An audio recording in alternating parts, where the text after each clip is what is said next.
All right, welcome to another edition of Sit, Start, Polls Live. I'm Dave Paulzine alongside my brother Eric Paulzine. Eric, how you doing today? I'm doing well. How are you doing? You know, it's been a Monday, but this is the last week without, we have football now going on for about, 3-4 months. So it's going to be, it's going to be great. It's looking bright. The future's looking bright for football. How did you do so far in the Hall of Fame game? The stacks that I had went really well. So the Cardinals players that I had a lot of Andre Ellington and a lot of Kerwin Williams. I had some Penny.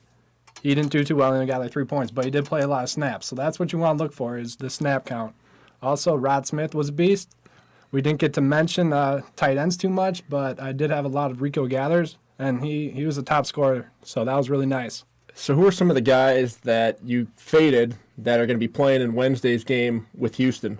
So Wednesday's game, I was looking at my team, and I told you I was mostly going to fade the Hall of Fame game. So right now this week I'm going to be looking through my players that are coming up and seeing which guys I want to play and which guys I don't want to fade. A lot of the quarterbacks I wasn't really going to be targeting too much. Oh, okay. So you weren't targeting like Deshaun Watson, Garrett Gilbert. Those are some of the guys you leaving out. Yeah, Garrett Gilbert and Deshaun Watson are guys I'll still try to hit on a little bit. Mostly the quarterbacks that I had in the Hall of Fame game did hit, so the two quarterbacks I'm going to stick with are going to be Deshaun Watson and Garrett Gilbert. So that kind of brings us to our first game. I guess we'll just jump into Houston versus Carolina. It's the first game on the Wednesday slate.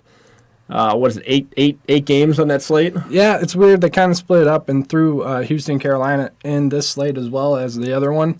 But if you want to just play as it Thursday's games, you can do that as well. And we'll discuss that on Thursday. But, for today's podcast, we're going to focus mostly on those games that you can play with Wednesday's Houston and Carolina games. So with the Texans and the Panthers, Eric, looking at the quarterback position, where are you targeting? What are some plays that you're looking at?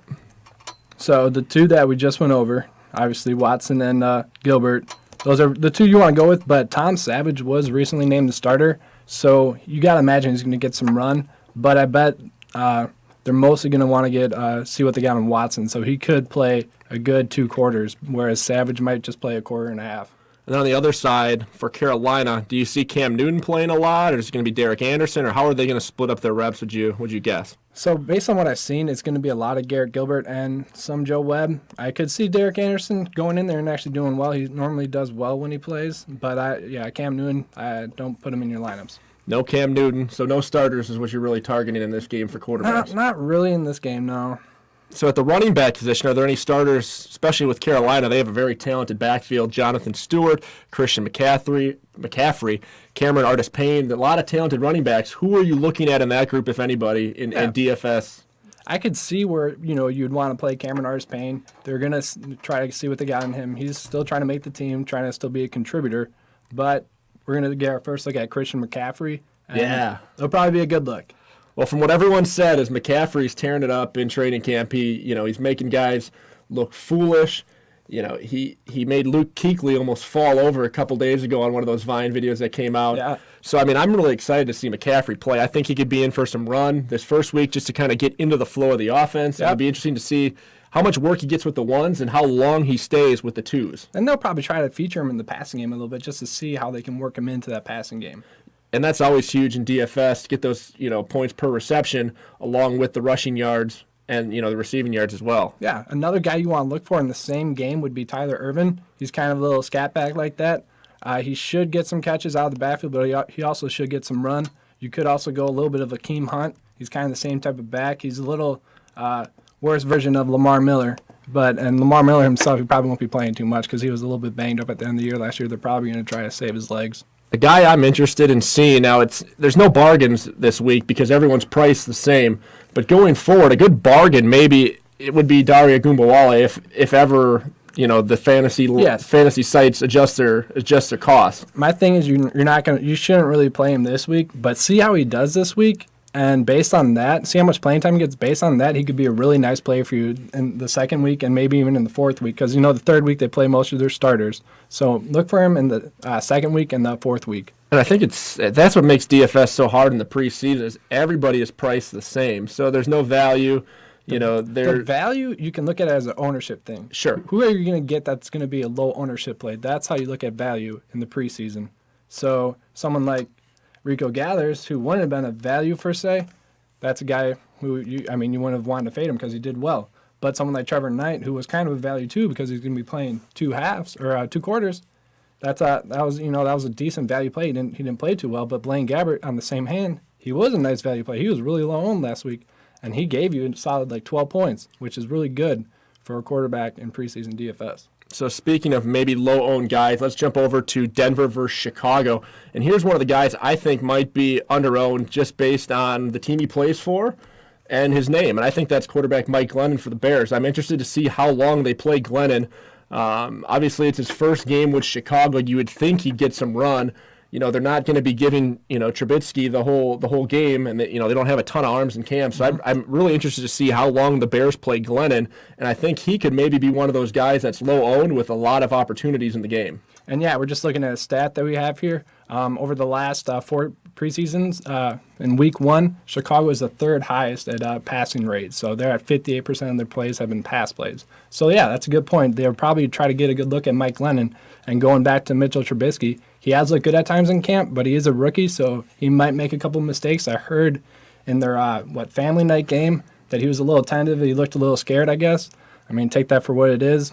He might be the same coming into his first real game. A guy who played really well in that scrimmage that you just referred to was Victor Cruz, Mr. Salsa. He did. So, he might be a guy that, could do some damage early on in the preseason, trying to make this roster. He caught 2 touchdowns, a 14-yarder from Trubisky and a 48-yarder from Mark Sanchez, showing he can still get behind the defense. It'll be interesting to see how long he gets to run with Glennon and then Trubisky, see how many snaps Cruz can get, because he really needs some snaps to make this team. He does, and he's a veteran guy who he's a good player, so he can take advantage of these rookies and second-year guys who aren't as experienced as him. So that can be a good play. Anyone else on Chicago's side of the ball that you're kind of looking at? So Chicago, there was a running back that has been getting a lot of hype out of preseason. He's kind of like their star of the preseason. Tariq Cohen, I believe that's how you say it. But this guy has been compared to Darren Sproles, and we've all seen what Darren Sproles can do when he gets into the open field. And a lot of the plays that people will try to design in the preseason are to get their players in the open field and see what they can do. So Tariq Cohen is a guy who will be highlighting a lot in my lineups. Like Cohen, there's another Mighty Mouse in this game, but he plays for Denver. That's Isaiah McKenzie. He is in the form of West for Kansas City. The Broncos really like him. He's so far their number 1 kick returner, number 1 punt returner, and they want to see what he can do at receiver. They want to see if he can fit into that Tyreek Hill mold and see if he can play in the slot. So I expect him to get a lot of run as both the kick returner, punt returner, and also as a wide receiver. So I think that they're going to be trying to target and get him involved so he might be a nice play that you could play with a very unheard of guy. Definitely. And just going off on the Broncos a little bit, they have been a run-heavy team in their past few preseason Week 1 games. So a guy you could look at is maybe a little bit of Devontae Booker and Juwan Thompson. I don't imagine that Charles or Ridley or maybe even CJ aren't going to play too much. Isn't Booker out? Oh, yeah, Booker's out. I'm sorry. So Juwan Thompson's who you're going to want to be looking at. Well, another guy I'm curious in that backfield for Denver is Stephen Ridley. Yeah, he's been a guy that's bounced around a lot since his time in the Patriots, but he did look good when he was in the Patriots backfield. That was a couple years ago, and he hasn't played as much in recent times, but if he has anything left, he wouldn't be on a roster right now. He wouldn't be on a roster right now if he didn't have anything left. So they'll probably get a good look at him, see if he does have a little bit left in the tank. Any of those quarterbacks for Denver that you're looking at? Paxton Lynch, Trevor Siemian? So when I'm looking at quarterbacks, I want to look for people or teams that are only going to be carrying 3 or starting 3, and that's the case with the Denver Broncos. So Trevor Siemian's most likely going to be going against some starters. Paxton Lynch won't be. So that makes me want to go towards Lynch a little bit more. Let's talk about, let's jump to Minnesota versus Buffalo. What are you kind of looking at in that game? Who stands out for you in the Minnesota Vikings Buffalo Bills game? Yeah, so TJ Yates, kind of for the same reason as I just mentioned at quarterback. There's only 3 of them, and he's an experienced quarterback who he plays pretty well. When he plays, he can get you a good 10 points, so he's a nice play for you. Another running back in the game is Minnesota's Devlin Cook. Yeah, if you have been following the Vikings or preseason at all, he's kind of been the top rookie that people have been talking about at the running back position over people like Fournette and Mixon. Cook's been getting the most run, and I got a lot of heat on the on the Sit Start Poll Twitter page for not including Delvin Cook in the top NFC North running backs list. I mean, that was like the day that, news broke on him that, hey, this guy might be the number one running back. I mean, Latavius Murray hasn't been practicing, so that gives you a nice... Yeah, I got a lot of heat on that. You can only have 4 people on the poll. You can. I mean, I might have included him. People like to look more long-term than they do week one with that. Sure. And which is kind of what we try to go with, Looking at Buffalo, you said you like T.J. Yates. I think he had Nate Peterman on there as well, the rookie from Pitt. Yeah, he's a rookie, so you don't know what you're going to get with him, but he's going to play a whole half, which is appealing. And with Buffalo receivers, they do like to throw it deep. Well, and Peterman showed that he can play at a very high level. He went into Clemson last year as a quarterback for Pitt, and he beat Clemson, the number 2 team in the nation. So Is that their only loss? It might have been. I'm not sure about that. But Peterman showed a lot of moxie in that game, and he played great in that game. So we'll see if that translates over to the NFL. The Bills trade away Cardale Jones for a reason, and I'm guessing Nathan Peterman's the reason why. It could be. Some of the targets that those guys might be looking for. Been hearing a lot about the rookie out of East Carolina, Zay Jones. It sounds like he's going to either get that second or third wide receiver role, at least to start the preseason. Yep. Let's see if he can take it and roll with it. And that being said, with Buffalo, they did just acquire Anquan Bolden. But very true. He probably won't play too much in this preseason game, which makes me go for a guy that's kind of been a travelman. His name is Rod Streeter. He's a guy that could just catch a deep ball and maybe score a touchdown for you. He's been looking good in camp. So Anquan Bolden's a name I think you should look at. He's going forward in your regular fantasy leagues. He had second most red zone targets behind Jordy Nelson last year. He's pretty much a tight end. Yeah. That plays receiver. So, that could be a good name for you going forward. Any running backs in this game? Other than Devlin Cook, no, not really. I don't see it. Any receivers from Minnesota? I think you had Michael Floyd maybe on that list. Yeah, so Michael Floyd's interesting. If he's going to play, he's kind of like one of those guys where he's almost got suspended or he might be suspended, where they're going to test him out, be like, hey, you have to play in this preseason game now that you haven't been doing well. That's being said. In practices, he has been standing out. He's been looking like a true starter. So they will probably try to get a good look at him, and I could see him being the star of this game. All right, let's stay in the AFC East. Let's jump to New England versus Jacksonville. You got the Patriots and the Jaguars. Who are some of your guys that you're looking at in this game? I kind of like this game for many reasons. As a preseason game. Yeah, that's true. Just to touch on Jacksonville real quick, we did have a follower ask about my rating of Leonard Fournette and why he should or shouldn't be a second-round pick. And my feeling is that he should not be a second-round pick because although this offense does want to run the ball more, there's a reason why they didn't run the ball a lot last year. It's because the team wasn't that good. They were forced to throw it a lot.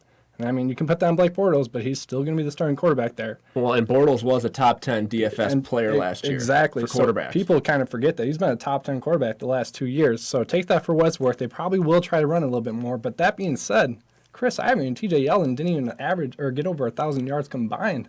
They didn't even get over 10 touchdowns combined. So it's kind of hard for me to imagine that Leonard Fournette's going to make that much of a leap for them.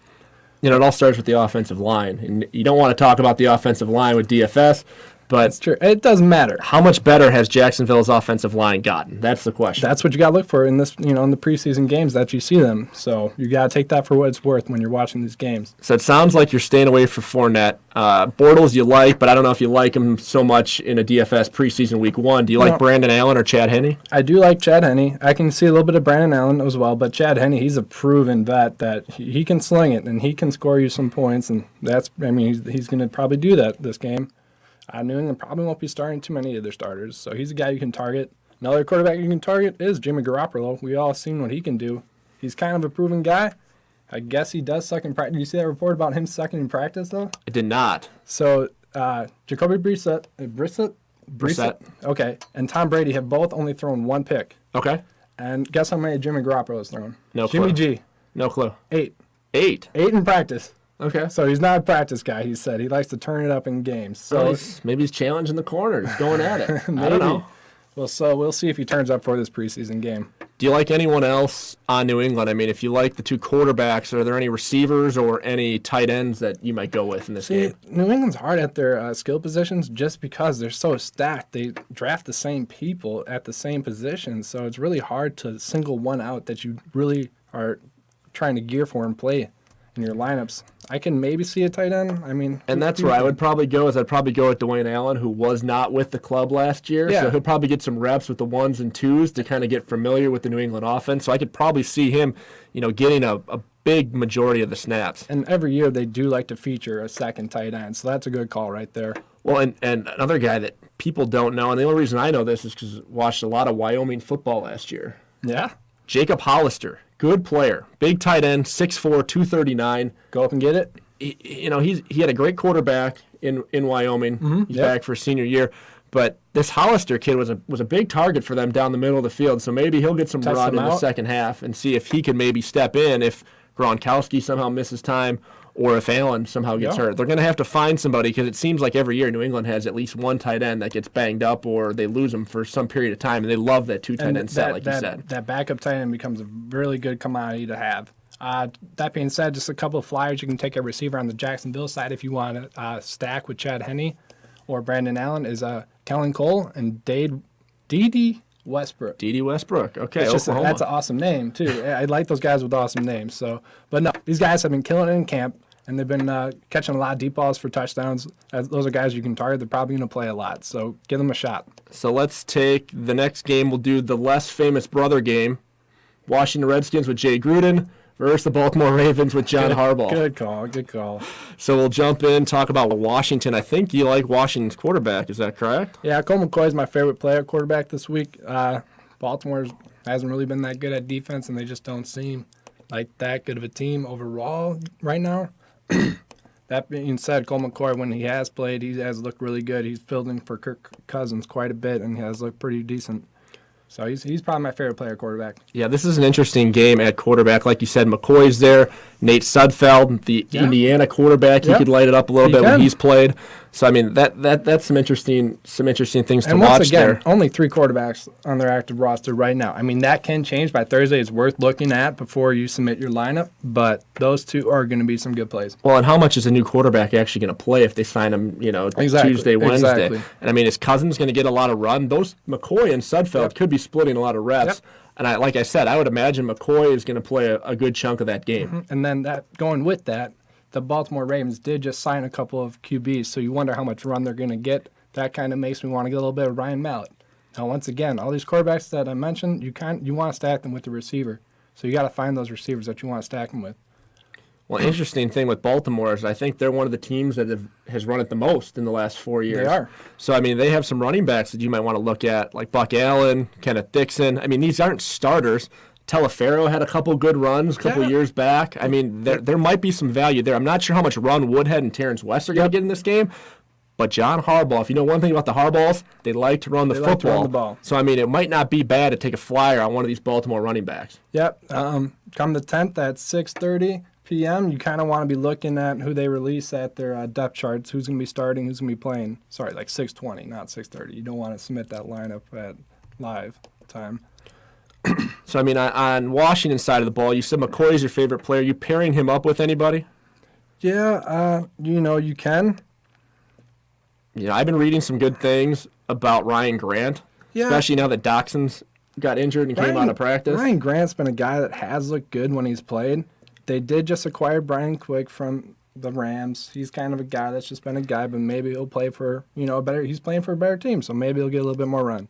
But yeah, Ryan Grant, that's definitely a good call. Yeah, and I've heard Quick's been kind of just a guy in camp right now. So if he wants to make the roster for Washington, he's going to have to play in the preseason. Tight end, always an interesting position with Washington. They've got a lot of skilled guys. Vernon Davis, not sure how much run he's going to get. Jordan Reed, probably not going to get a ton of run. But the third tight end, maybe Niles Paul, the tight end out of Nebraska, might get some play. Yep, he's a guy that's who you want to stack with Colt McCoy there. He likes to throw the ball to Niles Paul when they play together. So that's a nice stack together. And like Dave said, the two tight ends before him won't get a lot of playing time. Vernon Davis is old. Jordan Reed is always banged up. So you got to go with that third guy. And he's probably going to play a lot. Yeah, Paul might be a nice little play that's under the radar. And then going with that, the Ryan Mallett, the one you want to stack him with is Nick Boyle.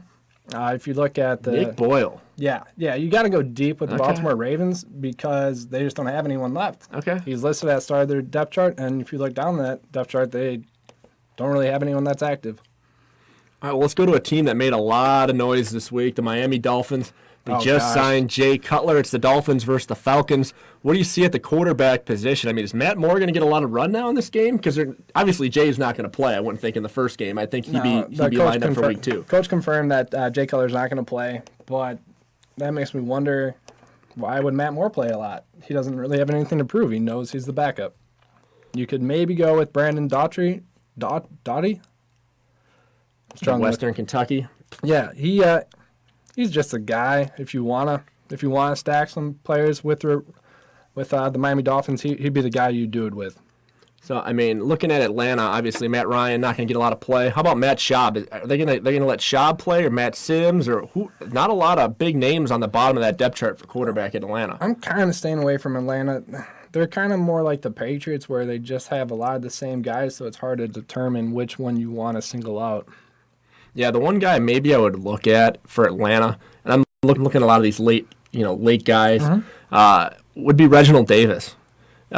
Played for Texas Tech, did a little kick returning. I'm wondering if he's going to get some run in Atlanta's special teams unit. I like those guys in preseason because if they're going to get reps, they're going to play the whole game in that special teams unit to try to lock down that kick returner, punt returner slot.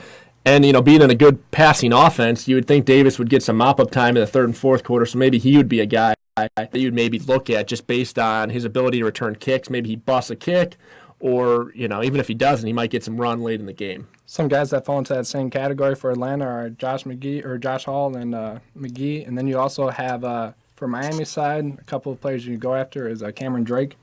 He's a guy that they really like there, so they're going to be testing him out a little bit. Kenyon Drake, yeah. Running back from Alabama. Yeah, what did I say? Cameron. Oh, that's kind of cool. Yeah, Kenyon Drake. I think I might have wrote Cameron on the graphic because you told me Cameron. I mean, it sounds cooler, does it not? You're disrespecting an Alabama running back on the air. I'm sorry. He's good, though. My goodness. Play him. He's a good play.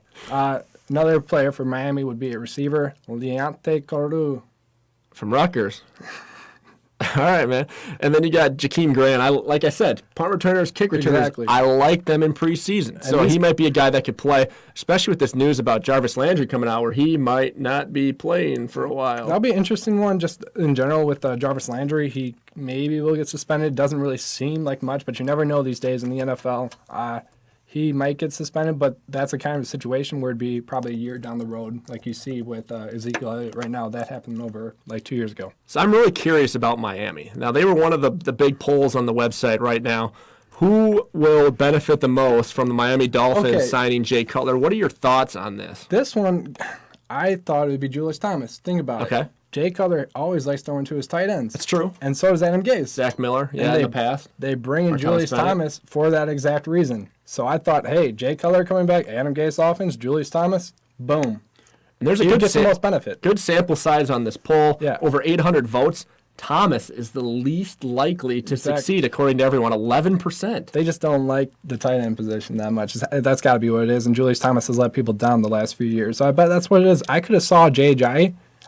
Sure. Because when Matt Moore would be scheduled in as a quarterback, or even Ryan Tannehill, you weren't as concerned about them throwing it. But with Jay Cutler, you know he can gun it out there. Well, Jay's going to throw it around. You don't know to what team he's going to throw it to, but he's going to zing it. We need to get something going with the J to J. JJ?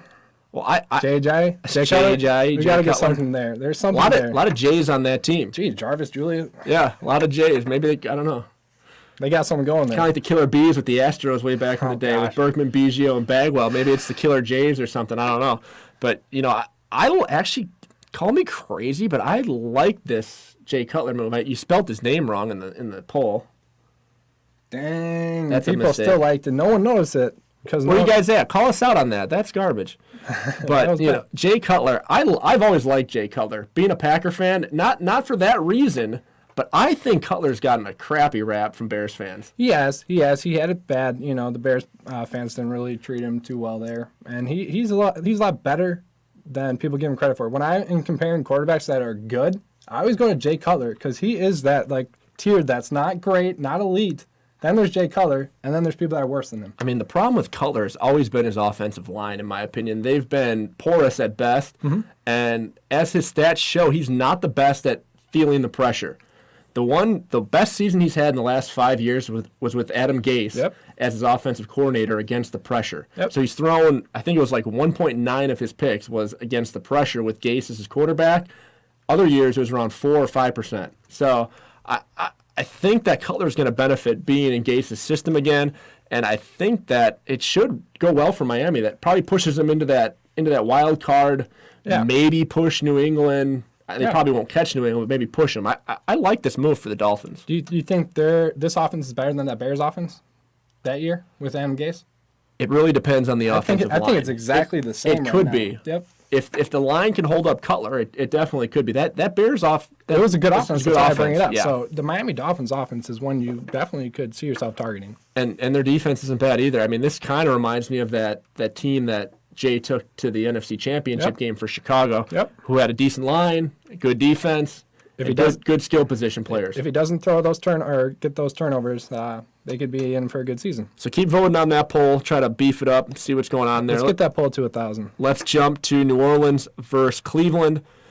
Interesting game here. I mean, you don't really say that ever about Cleveland and New Orleans, but I mean, there's some players in this game that can make some noise. This is more of like a cool storyline game. Okay. Because you got the Cleveland Browns. They just named Brock Osweiler as their starter, but who knows who will be? It could be Kaiser, it could be Hogan, it could be Kessler. No one really knows. Heck, all four of them could start again this year, like they did last year. So it's so much confusion in that backfield. Are you not targeting it, staying away from a lot of those guys? In the backfield or at quarterback position? Yeah, I'm staying away from pretty much all those quarterbacks in that whole game. I can maybe see Garrett Grayson. He's a four-string quarterback. Drew Brees probably won't play too much. I mean, if you're looking to get one of those GPP quarterbacks to hit, I mean, maybe it's somebody on Cleveland. I don't know if they're going to be able to put up points, but I mean, who knows who's going to get the reps in that game? How much do you think they're going to play all four of them just one quarter? That's how they split it up? I couldn't tell you, to be honest with you. I mean, I would think Hogan would be the odd man out, maybe getting a series at the end of the game. You think so? I mean, you got to get Kaiser's feet wet. Yeah, you got to see what Osweiler has in your system. I mean, I would imagine he'd play at least 2, maybe 3 series. Yep. Kaiser would probably finish out the first half, maybe get that first series of the third quarter. And then I think the rest of the game would be Cody Kessler's unless he's terrible. Yeah. And then maybe they go to Kevin Hogan. But I don't see Hogan getting a lot of run personally. If Hogan was going to be playing a full half, I'd probably target him just for his running abilities. But like you said, he's probably not going to play too much. So, yeah, sticking away from those quarterbacks. Another guy the Browns are high on is running back Matthew Days from NC State. He could get some run. And, Cleveland has bulked up their offensive line. They plan to run it a lot. And so that's something you want to target here. You're looking at Isaiah Crowell getting a lot of hype right now.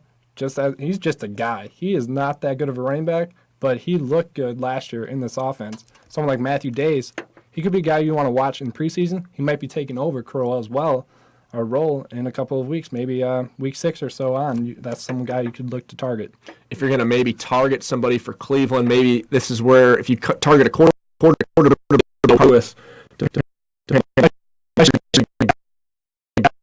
says look good in training camp. He's a nice little guy that can make a play for you. He'll probably get you, I'm going to guess, around 7 points. So if you want a guy to get you 7 points, he's a good target. On the other side of the ball in the backfield for New Orleans, I mean, who are you looking at? You've got Mark Ingram, you've got Travaris Cadet, you've got Alvin Kamara. Yeah, what are you looking at? You got to imagine Peterson and Mark Ingram aren't going to get too much run. And, John Kuhn's fullback, they do like him there. He's not going to get too much run. Yeah, I'm looking at Alvin. Alvin Kamara. Alvin Kamara, he's looked good in training camp. They want to see what they got. They're going to use him a little in the passing. They're actually going to use him a lot in the game. Not really in the running game at all. So that's a guy that they're probably going to try out, see what they got going. I can maybe see Travaris Cadet getting a couple of passes too. And those are guys who are good in the flex. Those guys that catch passes. Yep. I mean, it's a different game in preseason because you're not finding value in the flex position. Yep. You're trying to hit on GPP guys, which makes it more difficult. I think with the more balanced scoring, I think it's a lot tougher to find those hit or miss guys. And that being said, New Orleans are a team that has thrown it the most in the past 4 years in preseason week 1. So they've thrown it actually 60% of the time, which makes you want to target someone like that passing down back. That's a good play. And Cleveland Browns, they're not that good at defense as it is. So he could be a good play for you. So we've been pretty good about not being homers, but I think it's time to talk a little homer football. And they're worth talking about this week. We're not just going to be making stuff up here. Yeah, Green Bay versus Philadelphia. Doug Peterson returning to Lambeau, coaching against Mike McCarthy's Packers. What do you think about this matchup? So instantly, I kind of went towards Brett Hundley. I think a lot of people might. Yeah, he's a guy that they wanted. Preseason DFS players wanted to play him a lot last year, but they couldn't because he was injured. So we did get a look at Joe Callahan. He played pretty well last year under the circumstances. He definitely played well. But yeah, Brett Hundley's a guy, third-year quarterback. He's looked good when he's got the playing time, and in training camp he looked pretty good too. Well, in recent years, this might be the game to target Hundley because Aaron Rodgers typically doesn't play at all in that first preseason game. So if Hundley's going to get any run in this preseason, I think this is where they're going to get a good extended look at Hundley, where maybe he'll play the whole first half. Yep. Depending on how well the series go. I mean, if the series go well, he might only get 1 or 2 because he's shown he can do it. But then you get points on your fantasy team typically. Yeah. So I would think that he would be a safe cash play. Yeah. I think Hundley's my best cash play for this week. Would be my opinion. You think so? Over Colt McCoy? Yeah, I think so. Okay. You want to do a little bet on that? We can. I mean, how are you going to determine that? Just points scored? Points scored. That's going to be our. Or do you want to do snaps? I mean, snaps or points scored? Probably snaps would be my guess. Let's do points scored. Points scored would be more of a GPP thing, wouldn't you think? Okay, we have to figure something out with ownership. We'll figure something out. We'll make it. I'm sure we'll be able to figure that out. That's gonna be our first bet of the year, though. Hundley or McCoy, right in there. A cash game. Cash game. Not GPP, cash game. So we'll look at ownership. We'll look at points scored. We'll figure out a formula and see who has the better. I like that. Better run. And I'm the UCLA fan. Like, how is this happening? Well, I like Brent Hundley. I mean, I think he's a very good backup, and Green Bay really wants to showcase him. They do. They think they have something in Joe Callahan. A little trade bait? Is that what you're thinking? I think so. I think it's getting to the point. He is now in year 4, 3 years of experience under his belt. It's going to come time soon where they're going to have to cut Hundley or find a trade partner. You saw what Mike Glennon went for. I mean, look at Brett Hundley. You might be able to get a first-round draft pick out of him. Well, look at the rumors around Jimmy Garoppolo this year. I mean, 2 first-round picks for a backup quarterback? That's kind of crazy. If Hundley can show that he can play, I mean, look at even Matt Flynn years back in Green Bay. If you can show you can play in Green Bay, you're of value. Yep. So I think this is a really big training camp and preseason for Brett Hundley. And he knows that too. So, and then looking at the Packers still on offense, Mike McCarthy wants to establish the run.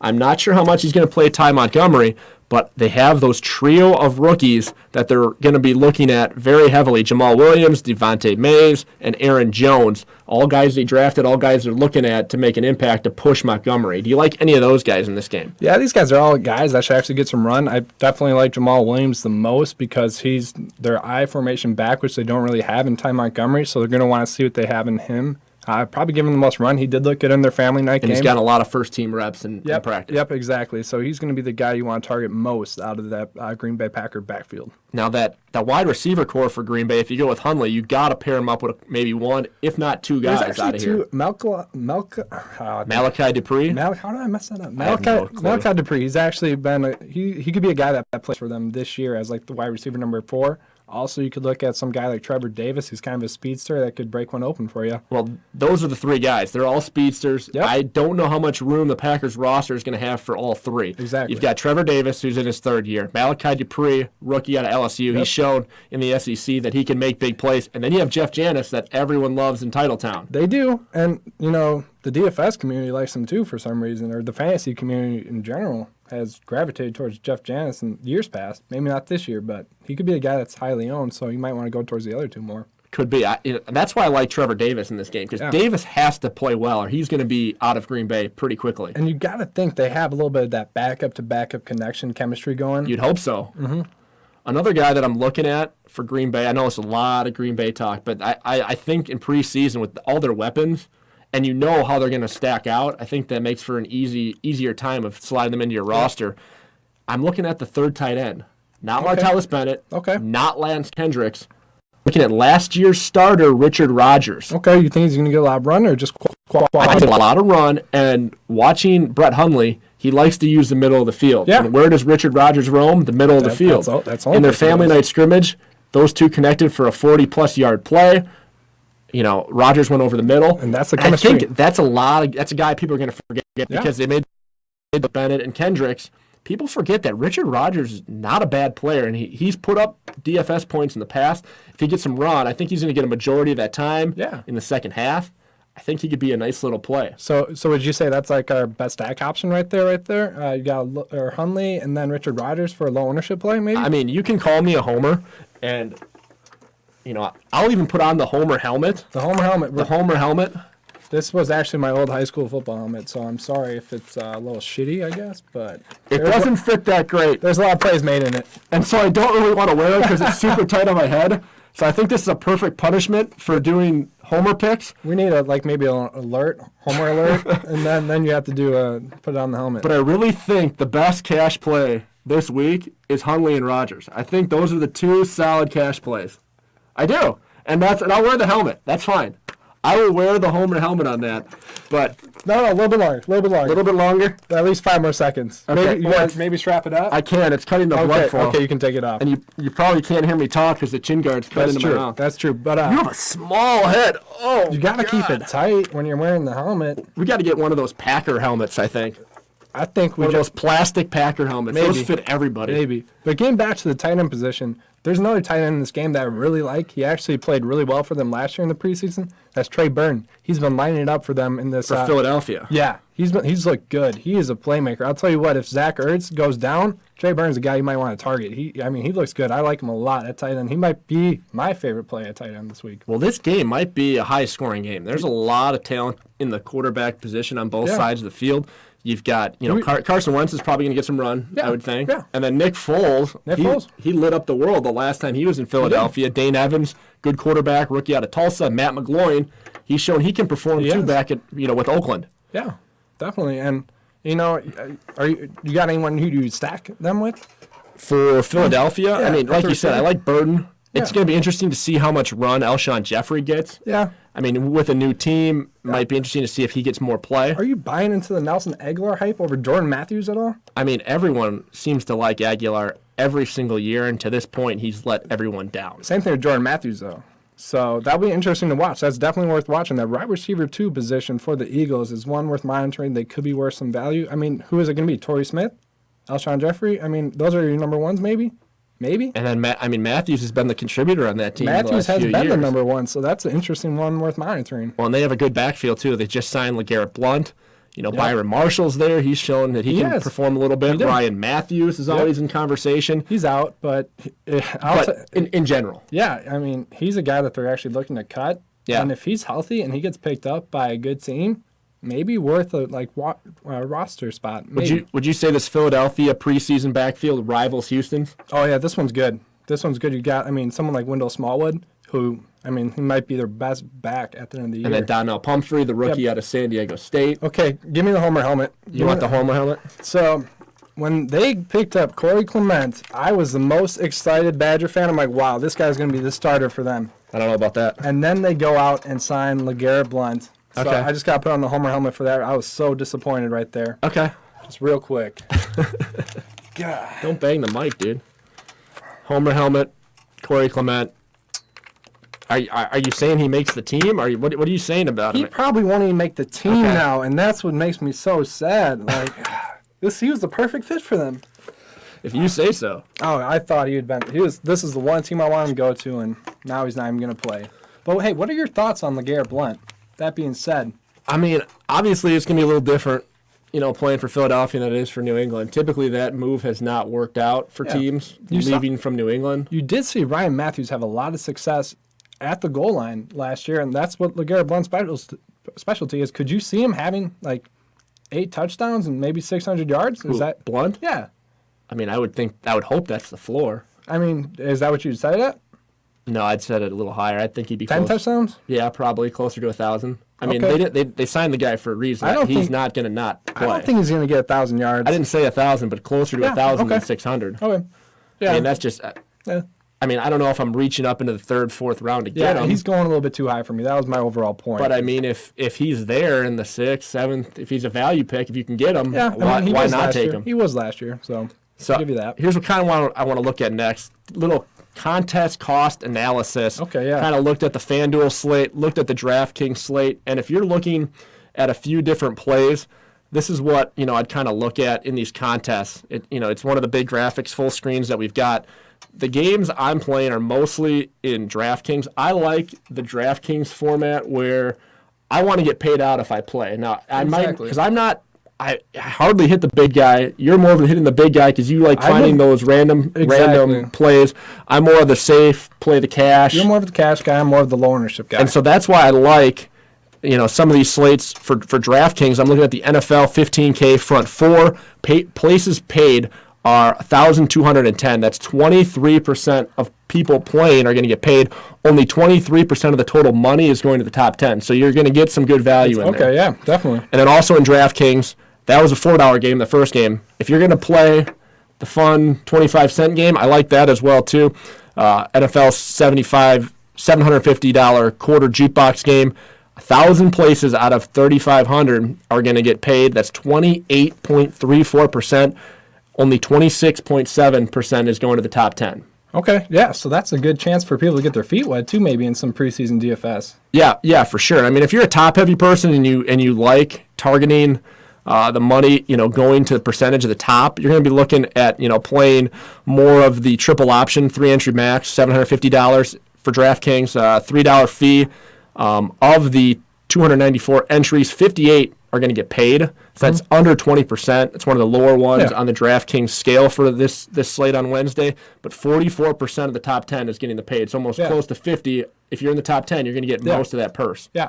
I just want to go over a quick FanDuel little strategy right here. So for kickers, as you saw last at the Hall of Fame game, the starters didn't even kick. So a nice little lower ownership is to go with those guys that are in a kicking battle because they're going to kick in the game for sure. Just a nice little GPP strategy. Yeah, and then for FanDuel, looking at it, the games I'm targeting, because like I said, I like to target the high floor games, like to recruit my money and maybe win a little bit more. Yep. Save up some for week one maybe there, And that's what's great about the preseason. You can build your bankroll. It's a nice way to build your bankroll for week one. Do the research. The ones I'm looking at are the 40K Thursday NFL Preseason Snap, 15,000 entries. Of that, 3,100 are gonna get paid out. That's percent. Top 10 is going to get a lot of money on that. 31% of that money is going to go to the top 10. And if you really like that, with the money going to the top 10, the next game I like is the $500 Thursday NFL Preseason Safety game. It's $2 entry fee, 294 entries. Of that, 56 get paid, so that's right around 20%, 19% percentage paid. But the percentage, the top 10, 54% of the top 10 of the money is going to the top 10. Wow. So you're saying that's a contest I should maybe think about? Yeah, I mean, that's what you want to look at. I mean, if you're looking for GPP lineups, play the ones with the percentage to the top 10, because if you hit, you're going to get a big payday. Where if you play one of the smaller slates, or not, I shouldn't say smaller slates, but one of the slates where the percentage isn't as high out to the top 10. I mean, that's just foolish. I mean, you should play a safer lineup in one of those games compared to one of the games where the percentage of the top 10 is more. And you always play what you can afford to lose. That's true. So yeah, like you said, this is daily fantasy. This is real money. This is preseason too. So yeah, only bet what you can afford to bet, I guess.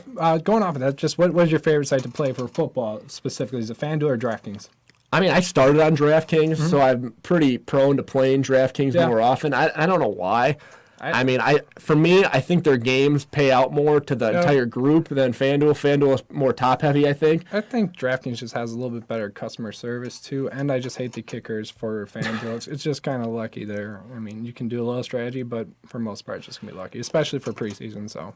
Speaking of gambling, you want to take a look at some of the lines for this week and kind of maybe where you can find some value in the over-under. And that's definitely a great place to start when you're looking at building your lineups is, take some of these guys that we just mentioned to you and then build your roster with based on the over and unders. So what you notice here, we'll look at the Houston-Carolina slate first. A lot of these games in this first, the Houston-Carolina, Minnesota-Buffalo, Atlanta, or Minnesota, Atlanta, I kind of messed that graphic up, but you can see that a lot of those games are in the 37 range. Yeah. They're very similar.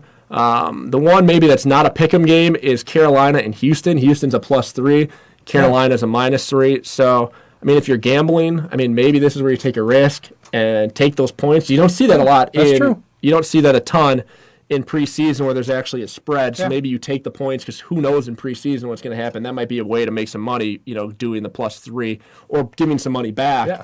And, being a +1 with Houston, you can get a positive rating on your bet. And this is coming from the guy who pulled a 2020 game just right out of nowhere last week, and it was 2018. 2018, yeah. So that was pretty darn good. So, I mean, if you look at the next slate, this is where there's some more separation, wow. too. So, New England, Jacksonville, this might be a game that I target Jacksonville on the line. Why not? I mean, if you're... Yeah, that's a good one. Who knows if Jacksonville's fourth team is better than New England's? I mean, Belichick doesn't like to play a lot of starters. This line might be inflated. So Does I mean, he care if you lose preseason games? I don't think so. He does not. And I mean, this is one of the higher scoring games. Vegas has them at 40.5. Yep. So I mean, this is the highest game on the slate. So maybe I think a lot of people will be targeting this game for DFS.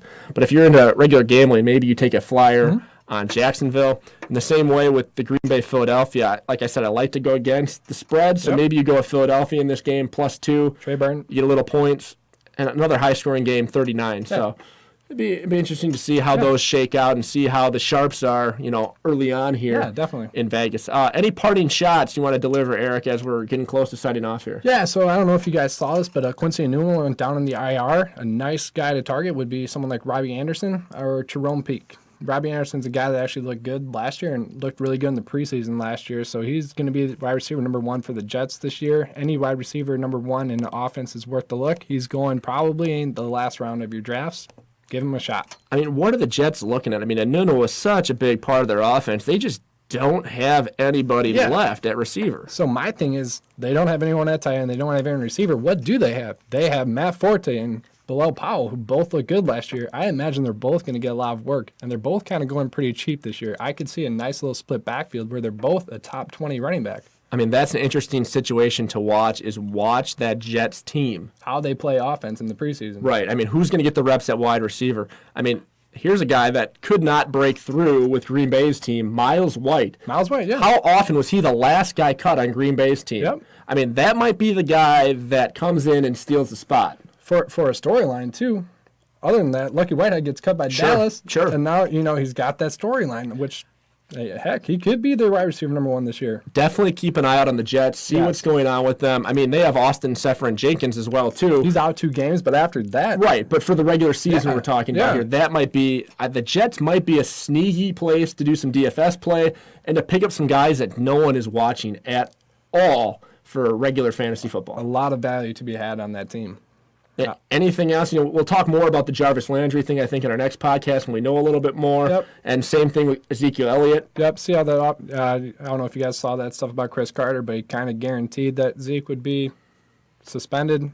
Who knows if that's true or not? But yeah, we'll touch on that if it happens. Yeah, we'll touch on that a little bit. I'm gonna do my best Jay Cutler impersonation in Miami. I don't know if you saw that. Throw me a pick? No, I'm gonna. Did you see how happy he was to sign? Oh yeah. The pick floating around. But did you see his hair though? His hair game was. It was good. Well, Jay's hair's always on point. Yeah, I mean, right. he's married to a reality TV star. Damn, you're right. OC. Yeah. Lauren. Come on, man. Jay's right. always on point with that. He is. He's on point with throwing picks.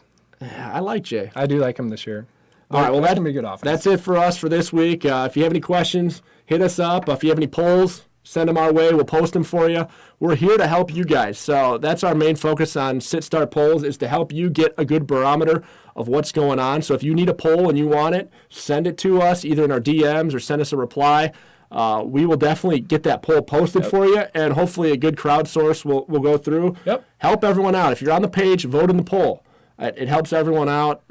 Reply with your thoughts as well. Give us your input. Yeah, we'll try to get back to you with those as well. No, definitely. So remember, you can view us on.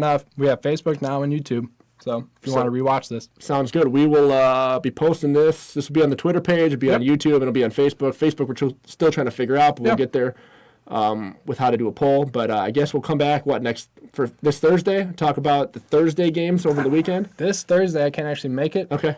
Our stat guy actually, who's been providing us with some of these key stats, he's got a wedding. Oh, come on. I know, what is his problem? He doesn't even not know what time. He knows what time. He had all summer to get married. I don't know what he was thinking. All right, so maybe we'll come back with week 2. We'll still be posting some polls for you for the Thursday slate and kind of give you some insight, maybe via the Twitter account. Maybe we'll do a quick. We might jump on live real quick. Who knows? Sure. We'll see what's going on. But until next time, this is Eric. I'm his brother Dave. We'll see you guys later. Bye.